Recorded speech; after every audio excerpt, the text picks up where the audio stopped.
झारखंड के मुख्यमंत्री हेमंत सोरेन खतियानी जोहार यात्रा के तहत 2 दिवसीय दौरे पर गिरिडीह आए। इस दरमियान उन्होंने कई योजनाओं का निरीक्षण किया। निरीक्षण के बाद मुख्यमंत्री हेमंत सोरेन ने नगर भवन में गिरिडीह एवं कोडरमा जिले के वरीय पदाधिकारियों के साथ एक मैराथन समीक्षा बैठक की। इस बैठक में मुख्यमंत्री ने दोनों जिले के वरीय पदाधिकारियों के साथ राज्य में चल रहे सभी योजनाओं के जानकारी ली। बैठक में कृषि मंत्री सत्यानंद भोक्ता, गांडे विधायक डॉक्टर सरफराज अहमद, गिरिडीह विधायक सुदीप कुमार सोनू समेत गिरिडीह चीफ सेक्रेटरी एवं डीजीपी भी मौजूद रहे। इस बैठक में गिरिडीह एवं कोडरमा के डीसी, गिरिडीह कोडरमा के एसपी समेत सभी वरीय पदाधिकारी मौजूद थे। मुख्यमंत्री ने बारी बारी से तमाम योजनाओं की समीक्षा की और पदाधिकारियों से जानकारी ली। बैठक के बाद गिरिडीह झंडा मैदान में खतियानी जोहार यात्रा के तहत आयोजित एक जनसभा को भी मुख्यमंत्री हेमंत सोरेन ने संबोधित किया। मुख्यमंत्री ने कहा कि अब झारखंड में झारखंडियों का राज चलेगा, बाहरी लोगों का राज अब झारखंड में नहीं चलने दिया जाएगा। उन्होंने कहा कि हमारी सरकार का 3 वर्ष पूरा हुआ है। इन 3 वर्षों में 2 वर्ष हमारे कोरोना काल में ही चला गया। उन्होंने कहा कि 2 वर्ष में पूरे देश में कोरोना का छत्र छाया लागू रहा। इस दरमियान कई लोग झारखंड के बाहर कई राज्यों में फंसे थे, वहीं कुछ लोग विदेशों में भी फंसे थे, लेकिन झारखंड सरकार ने झारखंड के तमाम लोगों को स्पेशल ट्रेन चलवाकर झारखंड वापस लाया। उन्होंने कहा कि झारखंड के लोगों को हम लोगों ने हवाई जहाज पर वापस लाकर उसके गांव तक पहुंचाया। कहा कि अब हमारी सरकार विकास की योजनाओं पर काम कर रही है और जल्द ही झारखंड के ज़मीन पर झारखंड के हेमंत सरकार की विकास योजनाओं का खाका देखने को मिलेगा। उन्होंने कहा कि हमारी कोशिश है झारखंड के हर एक लोगों को उस सम्मान के साथ रोजगार, शिक्षा मिले। कहा कि आने वाले दिनों में झारखंड के हेमंत सरकार की गुणगान पूरा विश्व करेगा और झारखंड देश के सबसे विकसित राज्यों में शामिल हो जाएगा। देखिए जेजीटीवी की एक स्पेशल रिपोर्ट। कि झारखंड की जनता की आकांक्षाओं के दबाव में भारत सरकार या केंद्र सरकार को भी हमारी जायज मांगों को मानना पड़ेगा। साथियों, आज हेमंत बाबू की सरकार ने पिछली सरकार जैसा हाथी उड़ाने का काम नहीं किया। हमारी सरकार ने झारखंड के गरीबों के आंसू को पोंछने का काम किया। पहले के समय में हमारे वृद्ध लोग 60 वर्ष की आयु पार करने के बाद भी लक्ष्य के अभाव में पेंशन के लिए भटकते थे। आज यह परिस्थितियां बनी कि हेमंत बाबू ने सबजन पेंशन लागू करके उन लोगों के भविष्य की चिंता को समाप्त किया। सावित्रीबाई फुले किशोरी समृद्धि योजना, हमारे माननीय मुख्यमंत्री आ चुके हैं। मैं अपने साथियों से आग्रह करूंगा कि गगनभेदी नारे के साथ हमारे माननीय मुख्यमंत्री का स्वागत।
होगा कि अपनी अपनी जगह पर बैठ जाएं। हमारे माननीय मुख्यमंत्री आपके समक्ष आ चुके हैं। मेरी आवाज आ रही है, तमाम माताओं बहनों से आग्रह होगा कि अपनी अपनी जगह पर बैठ जाएं यथास्थिति। हेमंत सोरेन जी ने जो 25 के खतियान का फैसला लिया है वो बिल्कुल सही है और जायज है। झारखंड में कहते हैं लोग झारखंडियों की पहचान 32 के खतियान। 2000 से 2022 में हम पहुंच गए, बल्कि 23 में पहुंच गए और अभी तक जितनी भी सरकारें बनी, हमारे माननीय मंत्री जी बैठे हुए हैं, गुप्ता साहब श्रम मंत्री जी गवाह है सरकार में, जितनी भी सरकारें बनी उन्होंने एक भी ऐसा फैसला नहीं लिया जो पिछले 2-3-4 महीनों के अंदर हेमंत की सरकार ने बहुत अच्छे और झारखंड के हित का फैसला लिया जाए। चाहे 32 के खतियान की बात हो, ओबीसी के रिजर्वेशन की बात हो, पिछड़े वर्गों के रिजर्वेशन की बात हो, हमारे पारा शिक्षकों की समस्याओं की बात हो, ये सब का एक सही फैसला लेकर और झारखंड के असेंबली से झारखंड के नेता ने पास करवा के भारत सरकार का भेज दिया गया है। अब देखते हैं भारत की सरकार इसको क्या फैसला लेती है। वो झारखंड के हित में फैसला लेती है या कुछ उल्टे सीधे फैसले लेकर उसे वापस करती है, ये तो आने वाला समय होता है। मैं आपसे ये कहना चाहता हूं कि जिस तरह आपने एक झारखंडी होने की सबूत दी है, आने वाले दिनों में अपने नेता को और मजबूत प्रदान करें तो आपके लिए अच्छे और सही फैसले लिए जा सके। हमारे समाज के अंदर बहुत सारे ऐसे लोग हैं जिनकी समस्याएं भी हैं और तो माननीय मुख्यमंत्री जी के संज्ञान में ये बातें हैं, चाहे वो सैया की बात हो, कौशल शक्ति की बात हो, निश्चित रूप से प्रतिनिधिमंडल उनका मुख्यमंत्री जी से मिला है और इस पर आने वाले दिनों में मुझे इस बात का विश्वास है कि एक सही फैसला राज्य की सरकार लेगी। हम कोशिश कर रहे हैं कि झारखंड के पिछड़ेपन को दूर करें। आज ही मुख्यमंत्री जी ने 2 जिले की समीक्षा की है और इन्होंने नट बोल्ट टाइट किया अधिकारियों का कि तुम जितना तनख्वाह लेते हो बजट का हिस्सा का, उसका अनुपात तुम काम नहीं करते हो, साफ कर उन्होंने कहा है। इसलिए तुमको अच्छे ढंग से और जो भी समाज हित में हो, गरीबों के हित में हो, मजदूरों के हित में उस फैसले पर विलंब तो सरकार चाहती है उसकी जारी करो। मुझे उम्मीद है कि आने वाले दिनों में इस पर कार्रवाई होगी। लेकिन दोस्तों और साथियों, हमारी बहनें, हमारे नेता जी बैठे, मैं आपसे कहना चाहता हूँ, आप देख रहे हैं किस तरह इस सरकार को तंग करने की कोशिश की जाती है। सरकार को संकट में डालने की कोशिश की जा रही है, कभी ईडी के नाम पर, कभी सीबीआई के नाम पर, और चीजों के नाम पर। निश्चित रूप से ये सब चीजें का खुलासा आने वाले दिनों में आपको मिलेगा। मैं इस विश्वास के साथ, मैं जानता हूं कि आप अपने नेता की बात सुनने आए हैं और आप निश्चित रूप से जो आने वाले जन जन के नेता और झारखंड के विकास पुरुष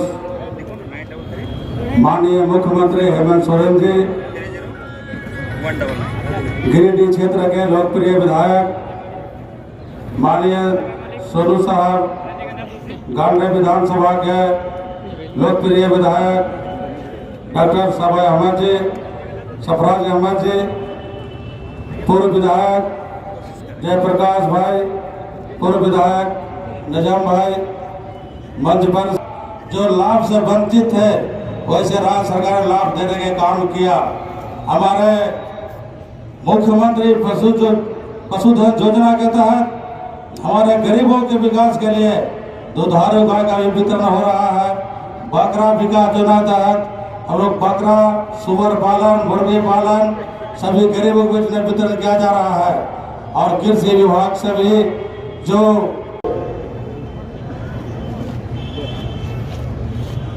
आज सरकार के बने हुए अब ये तीसरा साल,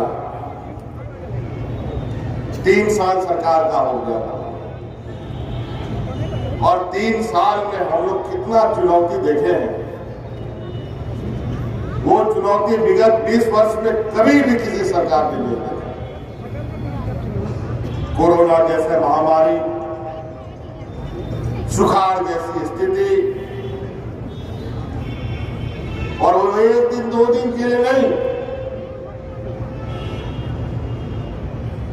महीनों साल तक ये चुनौती होते रहा। सरकार बनने के बाद हम लोग ठीक से कुर्सी संभाले भी नहीं कि कोरोना का ऐसा मार पड़ा, ऐसा मार पड़ा कि मानो दुनिया रुक सके।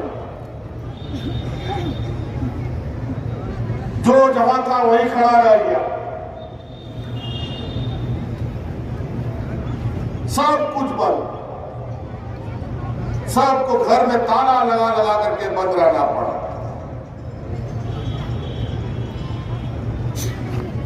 घर में ताला तो लगा करके रहना पड़ा, साथ में हाट बाजार, गाड़ी मोटर दुकान सारा बंद, फैक्ट्री बंद, कारखाना बंद, मजदूरी बंद।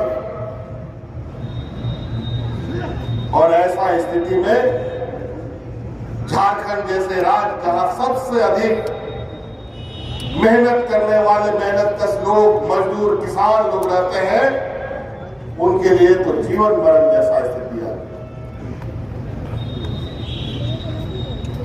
हमको समझ में नहीं आ रहा था कि करें तो क्या करें। अचानक भारत सरकार ने पूरा देश में लॉकडाउन लगा दिया। लाखों मजदूर हमारा इस राज्य का देश के कोने कोने में जा जा करके काम करके अपना रोजी रोटी कमा रहा था। कोई लेह में, कोई लद्दाख में, कोई केरल में, कोई मुंबई में, दिल्ली में, कलकत्ता में। देश का कोई ऐसा राज्य नहीं था जहां हमारा मजदूर नहीं था। देश तो देश छोड़िए, विदेशों में भी झारखंड का लोग कमाने खाने के लिए गया था। और उसमें सबसे अधिक जो लोग इस राज्य से बाहर थे, वो गिरिडीह और कोडरमा जिला का ही लोग सबसे अधिक बाहर में था।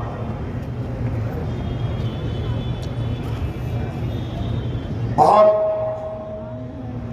रात में नींद नहीं आता था। ऐसा हाहाकार, ऐसा स्थिति दुनिया में कभी ऐसा परिस्थिति नहीं देखा। आप लोग को मालूम होगा इस कोरोना ने क्या नहीं इंसान को दिखाया। औरतें सड़क में बच्चा पैदा कर रही थी, लोग ट्रेन में कट करके हाथ में हाथ, ये सरकार नहीं बैठी। और इस महामारी में भी, उस चुनौती में, देश में पहला ये झारखंड है जहां पर हम अपने मजदूरों को ट्रेन से, हवाई जहाज से, गाड़ियों से ढो करके ला रहे थे।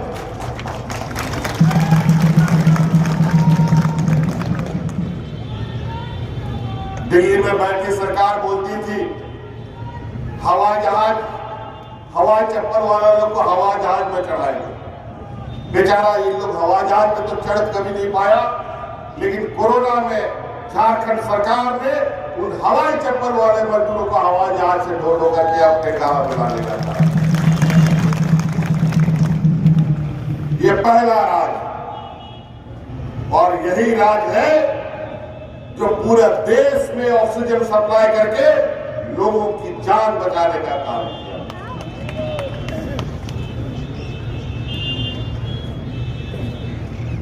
आज लेकिन दुर्भाग्य, राज तो हम लोगों के अगुआ साथियों के द्वारा लड़ मर करके राज मिल गया, लेकिन 20 साल में क्या हो गया?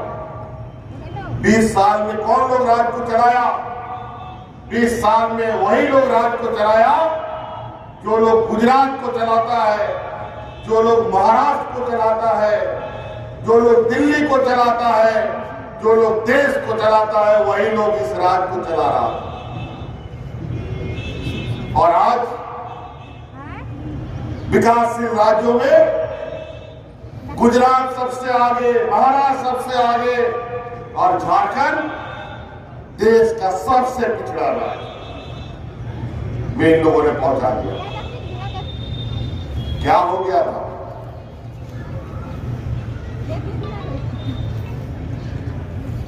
बिल्कुल यहां पर लोग भूख से कैसे मरे, ये नए नए तरीके से लोगों के साथ यहाँ के जल जंगल जमीन, यहाँ के लोगों, हमको तो गजब समझ में नहीं आता। वही मास्टर, वही ड्राइवर, वही गुरु जिस राज को देश का सबसे अग्रणी राज बनाता है, वही गुरु का चेला लोग दूसरे राज को सबसे पिछड़ा राज बना देता है।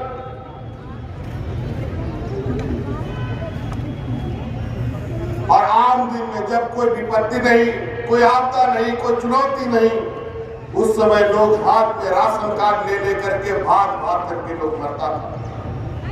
और इस कोरोना में जहां मजदूरी अगर एक दिन नहीं करेगा कोई मजदूर, तो घर में चूल्हा भी नहीं जलता। हर निर्णय को आगे लेके चलना।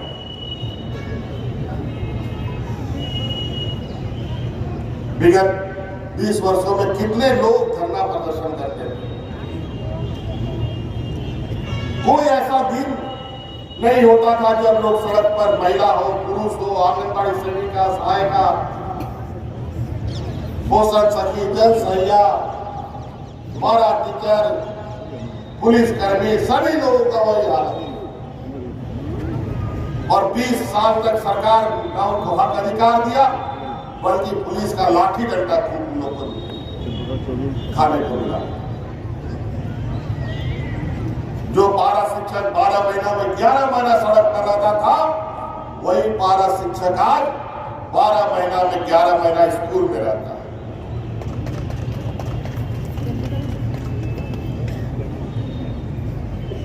पहले लोग मंत्री, विधायक, मुख्यमंत्री का घेराव करते थे अपना हक अधिकार के लिए। आज के दिन में मंत्री, विधायकों का घेराव होता है रंग, गुलाल, अबीर और मिठाई खिलाने। यही फर्क है उस सरकार और इस सरकार में। कहीं आप लोगों ने ऐसी स्थिति नहीं देखी। इस छोटे से कार्यकाल में जब ये बदलाव होता दिखा, तो षड्यंत्र रचना प्रारंभ हो गया हमारे विरोधियों का। सरकारी व्यवस्था का दुरुपयोग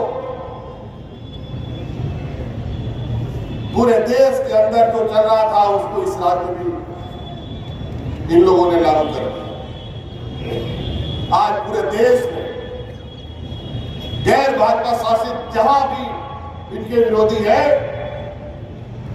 सबके ऊपर इन लोग झूठे मुकदमे करके लोगों को परेशान और तबाह किए। Lower court, high court, supreme court इन संस्थाओं को लगातार लताड़ रही है, लेकिन इनके काम में जू नहीं रही। चूंकि अभी लाठी उसके हाथ में है, जैसा चाहे तो वैसा माने।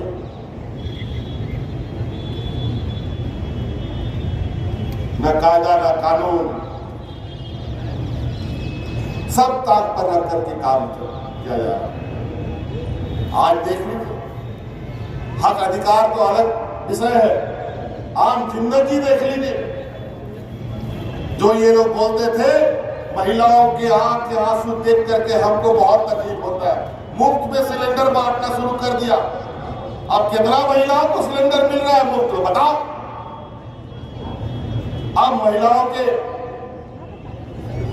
आंसू को नहीं दिखाई दे रहे। 400 रुपये का सिलेंडर 1200 रुपये में भी नहीं मिलता। 5 टका का प्लेटफॉर्म टिकट आज 50 टका में मिलता है। 5 रुपया का नमक आज 50 रुपये किलो मिल रहा है। गरीब गुरुआ के थाली से पहले सब्जी गायब किया, दाल गायब कर दिया, अब चावल भी गायब, खाली थाली में के बैठ दी। देश को भूखमरी की ओर ले जाने का बहुत बड़ा षड्यंत्र चल रहा है। अब आप सड़क पर नहीं चल सकेंगे आने वाला समय में। समुद्र का रास्ता भी इन लोगों ने बेच दिया, हवाई मार्ग भी इन लोगों ने बेच दिया, और सड़क में तो आप देख रहे हैं जगह जगह पर टिकट काटने वाला बड़ा बड़ा बैरियर भी लग गया।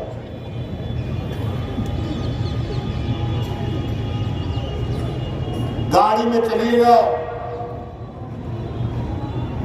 तो भी टैक्स लगेगा, पैदल चलिएगा तो भी आपको पैसा लगेगा। आप आने वाला वो दिन बहुत जल्द आने वाला है जहां आप हवा भी लेंगे तो उसके लिए भी आपको पैसा देना पड़ेगा। आज देश की स्थिति है, आज देश का रुपया का वैल्यू आजादी के बाद सबसे बुरी स्थिति में चला गया, सबसे बुरा स्थिति। विदेश रुपया हम लोग का 100 रुपये के बराबर है, यह स्थिति है। पहले कभी ऐसा नहीं था। विदेश के अगर 1 रुपया है तो हमारा 50 रुपया, 25 रुपया, 30 रुपया होता था। अब हमारा 100 रुपये के बराबर विदेश का 1 रुपया है, जिसको डॉलर बोलता है। महंगाई गाइड बन गया और बड़ा दुर्भाग्य है। उस समय इनको महंगाई डाई नजर आ रहा था, लेकिन इस बार महंगाई इनको भौजाई नजर आने लगता है। क्या कमाल है, और कितने बेशर्मी से बोलते हैं। लोगों को सुविधा देना होगा तो पैसा तो लेना पड़ेगा ना। अब जहां जिस राज्य में सबसे गरीब गुरुआ लोग रहता हो, जहां रोज कैसे हम जिंदा रहे इसके लिए जंग लड़ रहा हो, उस राज्य के बारे में क्या। गुजरात का लोग तो अनाज नहीं, लोग तो पैसा खाता है और पैसा उगाता है।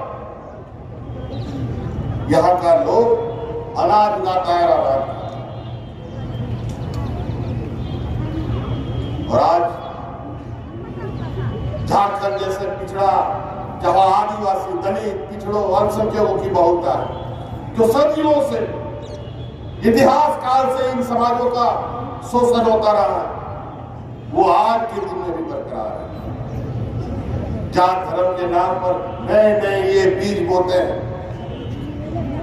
हिंदू, मुस्लिम, सिख, ईसाई, दलित, महादलित, अगड़ा, पिछड़ा, तो कर करके पूरा देश को उथल पुथल करके रख ही दिया। अभी झारखंड में भी हमारे पारसनाथ महाराम गुरु को लेकर के एक नया बीज डाल दिया। ये जहर है, जहर है, ये जहर डालने का प्रयास है, सावधान रहिएगा। ये हमारे विपक्षियों का षड्यंत्र का एक छोटा सा नमूना है। चिंता करने का जरूरत नहीं है, बस आपको सावधान रहना है। और चिंता इसलिए नहीं करना है कि इस रात का सिपाही आज इस आपका नौजवान, आपका बेटा और ये झारखंड के खतियानी नौजवान खड़ा है।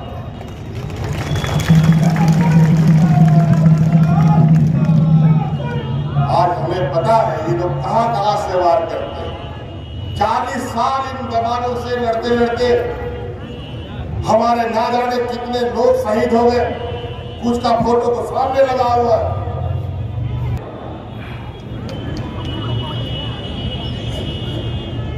जंगल के आदिवासियों को नक्सल के नाम पर इनको शोषण, विस्थापन, जंगल से भगाओ, चाहे वो खनिज संपदा निकालने के नाम पर, चाहे रिवर फॉरेस्ट के नाम पर, चाहे इको सेंसिटिव जोन के नाम पर। अजीबोगरीब निर्णय हाथ बंद करके और संविधान में जो हम लोगों को संरक्षण मिला है, अब उस संविधान का भी लोग के पास कोई मायने नहीं रहा। आज नौकरी के सामने सबसे अधिक गांव देहात का लोग कहा जाता है। गांव किसान मजदूर का बेटा लोग नौकरी के लिए कहा जाता था। सबसे अधिक इस देश में अगर गांव देहात का किसान मजदूर का बेटा जाता था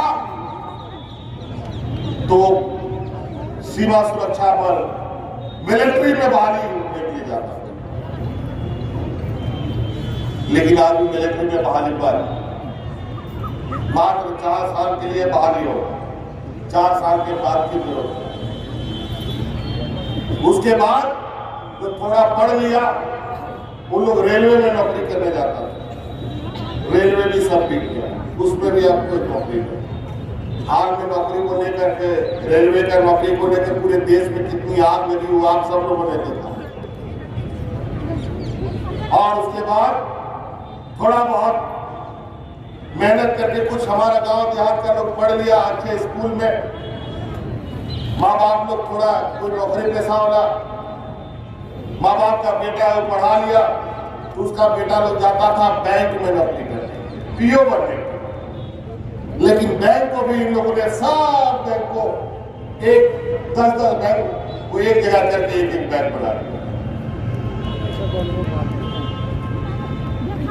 उसमें भी नौकरी करना। और सब अल्पसंख्यकों को आरक्षण प्राप्त है।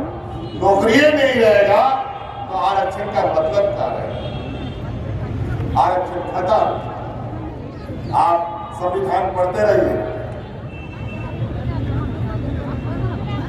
और यही वजह है कि हमको मालूम है कि ये लोग इस तरीके से खतरनाक खेल खेलेंगे, तो हम लोगों ने कानून बनाया कि यहाँ पर जितने भी कल कारखाने हैं, जितने भी उद्योग हैं, उसमें स्थानीय 75% लोकल लोगों को होना आवश्यक है, जिसकी प्रक्रिया भी हम लोग तेजी से चालू करने जा रहे हैं। अभी तो गांव देहात में शिविर लग रहा था गांव देहात के लोगों की समस्या का समाधान करने के लिए। आप यहाँ पर प्रतिशत लोग बाहर का लोग आ गया टीचर बनने के लिए, और जो यहाँ का समाज संस्कृति हो, मुंडा खड़िया कोटा अगर कोई नहीं जानता हो, वो हम लोग का बच्चा लोगों को क्या पढ़ाएगा? ऐसे लोगों को लोगों ने बहाली कर दी।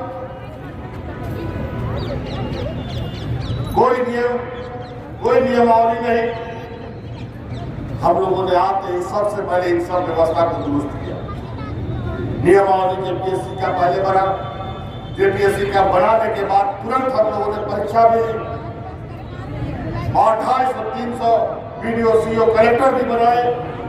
और आपको सुनकर आश्चर्य होगा कि आज हमारे उन नौजवानों में जो आज विभिन्न जिलों में कोई वीडियो है, कोई कलेक्टर है, कोई सीओ बना है, उनमें से 33-35 बच्चे जो हैं वो बीपीएल परिवार के बच्चे हैं।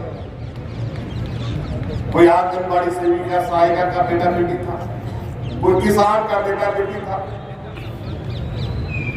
कोई पोषण सखी का बेटा बेटी लोग था। ऐसा कभी आप लोगों ने सुना?